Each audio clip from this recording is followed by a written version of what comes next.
Main agenda आम आदमी party का उत्तराखंड चुनाव में और आने वाले 5 साल के लिए आम आदमी पार्टी का मेन एजेंडा 10 पॉइंट एजेंडा है। सबसे पहला, हम भ्रष्टाचार खत्म करेंगे और केवल आम आदमी पार्टी कर सकती है, दूसरी पार्टियां नहीं कर सकती। उनको करना भी नहीं आता और उनकी नीयत भी खराब है। आम आदमी पार्टी वालों की नीयत साफ है, हमने करके दिखाया है। दिल्ली के अंदर 7 साल में हमने भ्रष्टाचार खत्म किया है। पहले लोगों को दर दर की ठोकरें खानी पड़ती थी, सरकारी दफ्तरों में जाते थे काम कराने के लिए। अब ऐसा नहीं है, अब घर बैठे सारे काम होते हैं, लोगों के काम घर में किए जाते हैं। बड़े लेवल का भ्रष्टाचार था, वो खत्म किया हमने। जीरो टॉलरेंस है करप्शन के प्रति। आज सबसे बड़ा नासूर उत्तराखंड में भ्रष्टाचार है, चाहे वो बीजेपी की कांग्रेस हो, चाहे कांग्रेस को बीजेपी की हो, चाहे कांग्रेस की हो। सब नेताओं ने मिलकर उत्तराखंड को लूटा है। भ्रष्टाचार को खत्म करेंगे। बिजली दूसरा मुद्दा है। हमने दिल्ली में बिजली ठीक की, 24 घंटे बिजली की। पहले खूब पावर कट लगते थे, उत्तराखंड में भी हम बिजली ठीक करेंगे। यहाँ भी बहुत पावर कट लगते हैं, हालांकि उत्तराखंड बिजली बनाने वाला प्रदेश है। दिल्ली में बिजली बनती नहीं है, बाहर से खरीदते हैं। उसके बावजूद दिल्ली के अंदर 24 घंटे बिजली है। उत्तराखंड में भी 24 घंटे बिजली करेंगे और मुफ्त बिजली करेंगे, जैसे दिल्ली में हमने की। तीसरा है रोजगार। दिल्ली में पिछले कुछ वर्षों में हमने 10 लाख बच्चों के लिए रोजगार मुहैया कराए हैं। हमें करना भी आता है और हमारी नीयत भी है। आज सबसे बड़ा समस्या उत्तराखंड के अंदर बेरोजगारी की है। एक है सरकारी नौकरियां, जिसमें बहुत ज्यादा भ्रष्टाचार है। पैसे के बिना, रिश्वत के बिना सरकारी नौकरी मिलती नहीं है। या तो आप मंत्री या एमएलए के दोस्त या रिश्तेदार होने चाहिए, या पैसे होने चाहिए रिश्वत देने के लिए। इसे खत्म करेंगे। हर उत्तराखंड के बच्चे को हर सरकारी नौकरी के ऊपर उसको बराबर का अवसर मिलेगा। बिना रिश्वत के और बिना सिफारिश के नौकरियां मिलेगी। और प्राइवेट सेक्टर के अंदर बहुत बड़े स्तर के ऊपर नौकरियां तैयार की जा सकती है। जैसे दिल्ली के अंदर हमने 10 लाख बच्चों को नौकरियां दी हैं, उत्तराखंड में भी हम नौकरी देंगे। और जब तक नौकरी नहीं मिलती, 5,000 रुपए का बेरोजगारी भत्ता होगा। महिलाओं के लिए हर महिला को 1,000 रुपए, 18 साल से ऊपर की हर महिला को उसकी जरूरतों के लिए, महंगाई बहुत बढ़ गई है, 1,000 रुपए हर महिला के अकाउंट में हर महीने डाला जाएगा। स्कूल शिक्षा, आज पूरे देश क्या पूरी दुनिया मानती है कि दिल्ली के अंदर शिक्षा क्रांति हुई है। सरकारी स्कूलों को शानदार कर दिया। अब गरीबों के और अमीरों के बच्चों को एक जैसी शिक्षा मिलती है। एक ही डेस्क पे अफसर के बच्चे, जज के बच्चे और एक रिक्शे वाले के बच्चे एक ही साथ बैठ के पढ़ते हैं। उत्तराखंड के अंदर आज सरकारी स्कूलों का बहुत बुरा हाल है, बहुत खंडर बने पड़े हैं सरकारी स्कूल। गरीबों के बच्चों को शिक्षा नहीं मिल रही है, गरीबों के बच्चे गरीब रह जाते हैं। तो उनके यहाँ पे उत्तराखंड में भी स्कूल अच्छे करेंगे। हमें करने आते हैं और हमें ही करने आते हैं और किसी पार्टी को नहीं करने आते हैं।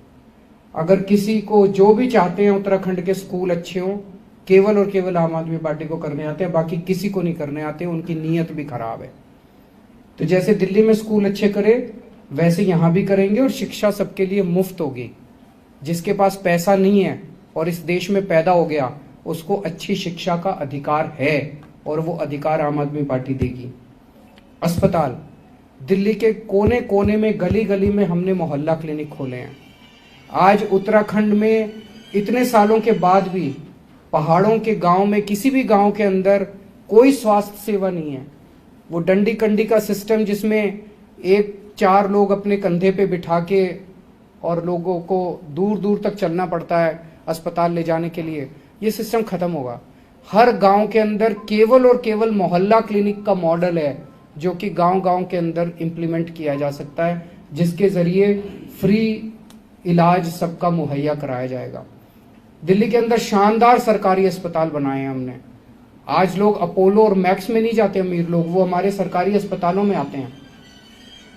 अगर दिल्ली के 2 करोड़ लोगों में कोई बीमार हो जाए, अगर उसे बुखार हो और क्रोसिन चाहिए, वो भी फ्री है। और अगर उसे कैंसर हो जाए या कोई ट्रांसप्लांट कराना हो वो भी फ्री है। 2 करोड़ लोगों का, हर व्यक्ति का पूरा इलाज मुफ्त हमने सुनिश्चित किया है। उत्तराखंड वासियों का भी हर व्यक्ति का इलाज, मुफ्त इलाज सुनिश्चित करेंगे। और अच्छा इलाज, मुफ्त का मतलब ये नहीं खराब होगा। सड़कें ठीक करेंगे। आज जगह जगह सड़कें टूटी पड़ी हैं और सड़कों के अंदर इतना भ्रष्टाचार है। मैं देखता हूं सोशल मीडिया के अंदर लोग गांव गांव के अंदर, ये सड़क 10 दिन पहले बनी जी और आज टूट गई। क्यों टूट गई? उस ठेकेदार ने कौन से मंत्री को पैसे दिए, किस एमएलए को पैसे दिए, किस अफसर को पैसे दिए? सड़कें बनती है, टूट क्यों जाती है? ये बंद करेंगे, सड़कें बनवाएंगे भी और सड़कों की गारंटी सुनिश्चित करेंगे। हमने गारंटी दी थी तीर्थ यात्रा की, हर उत्तराखंड वासी को अयोध्या जी के दर्शन करवाएंगे। जो हमारे दूसरे लोग हैं उनको, मुस्लिम धर्म के लोग हैं, उनको अजमेर शरीफ के हम दर्शन कराएंगे। दिल्ली के अंदर हमारी मुख्यमंत्री तीर्थ यात्रा योजना है, जिसके तहत बहुत सारे लोग, अभी तक लगभग 40,000 लोग अलग अलग स्थानों के तीर्थ यात्रा करके आ चुके हैं। जब वो वापस लौटते हैं उनके चेहरे की खुशी आप लोगों को देखनी चाहिए, इतने खुश होते हैं। हमने कहा कि हम उत्तराखंड को हिंदुओं की अंतर्राष्ट्रीय आध्यात्मिक राजधानी बनाएंगे। इससे पूरे दुनिया के अंदर बहुत सारे लोग, यहाँ पे टूरिज्म जो है वो बहुत बड़े स्तर के ऊपर बढ़ेगा और इससे हमें उम्मीद है कि हजारों बच्चों को रोजगार मिलेगा। हमारे जो रिटायर्ड सैनिक हैं, उन रिटायर्ड सैनिकों को 34 साल की उम्र में फौज से रिटायर हो जाते हैं और उसके बाद फिर वो कभी कोई सिक्योरिटी एजेंसी में नौकरी ढूंढ रहा है, कोई कहीं नौकरी ढूंढ रहा है। क्यों भाई? 17 साल जब वो फौज में रहते हैं उनको इतना एक्सपीरियंस होता है। मैं कर्नल साहब से डिस्कस कर रहा था, उनको मेडिकल का भी एक्सपीरियंस होता है, इंजीनियरिंग का भी एक्सपीरियंस होता है, उनको तरह तरह का। वो फौज से निकलने के बाद देश के प्रति लॉयल होते हैं, अनुशासित होते हैं, डिसिप्लिन्ड होते हैं, मेहनती होते हैं। इतना बड़ा रिसोर्स देश का खराब होता है। तो हमने तय किया है उन लोगों को सरकारी नौकरी, सबको जो भी रिटायर होकर आते हैं उत्तराखंड वासी, उनको सरकारी नौकरी दी जाएगी। और ये सरकार उन पर एहसान नहीं कर रही है, हमें लगता है ये सरकार का बहुत बड़ा एसेट है जो खराब हो रहा है। उनको उत्तराखंड के नवनिर्माण में इस्तेमाल करेंगे। और दिल्ली में जैसे हमने किया, दिल्ली में हम, दिल्ली के रहने वाला कोई भी सैनिक अगर बॉर्डर पे शहीद होता है या दिल्ली पुलिस का कोई भी जवान अगर शहीद होता है ऑपरेशन में, उसको 1 करोड़ रुपए की सम्मान राशि दी जाती है।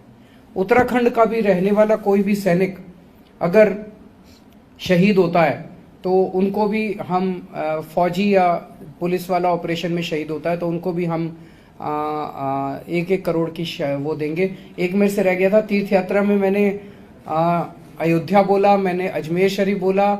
हमारे सिख धर्म के लोगों के लिए दिल्ली में भी हमने किया, करतारपुर साहब भी हम उनको दर्शन कराने ले जाएंगे।